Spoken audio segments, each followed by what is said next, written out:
Shush! Stop. All right. How do we start this thing out?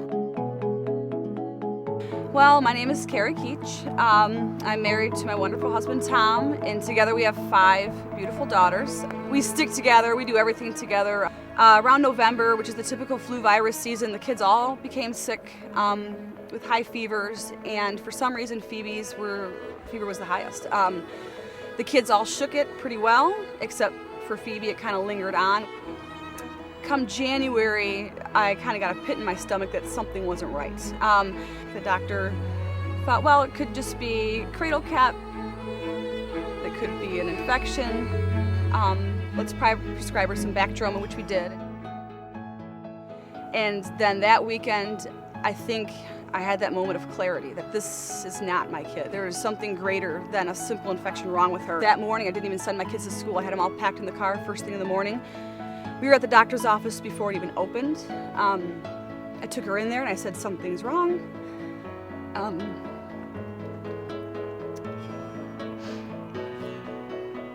And sorry. You think you're okay, you know? Sorry.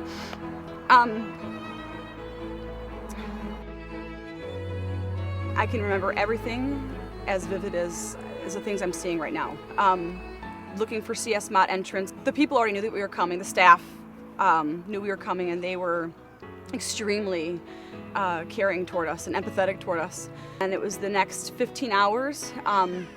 In that amount of time, we got a confirmation on the exact diagnosis, which is pre-B ALL, acute lymphoblastic leukemia. We had an echocardiogram done, EKG, we had a port placed, we had a spinal tap, bone marrow aspiration, intrathecal chemo placed into her spine, chemo placed through her port.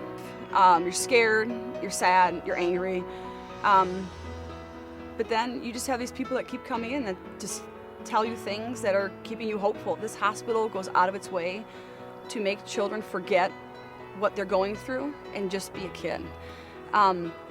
We started exploring, and right in the center of that 7th floor is a child life room. And it's exactly that, it's a child life room.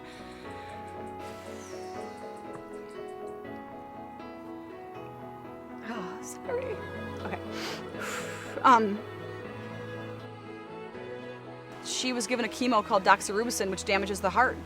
And I will say by far that was probably the hardest chemo to hit her, was that chemo, and it knocked her out. We were in the hospital for 2 weeks again, and research, like the research that CS Mott is doing, and their doctors, their team, are trying to find alternatives to the types of medicines being used for children, because a lot of the medicines that are used are medicines that were made for adults, simply because that's where the funding is. And the teddy bear appeal is going to generate research money for childhood cancer and making the diagnosis better, making the treatment better for these kids that go through things that no child should ever have to go through.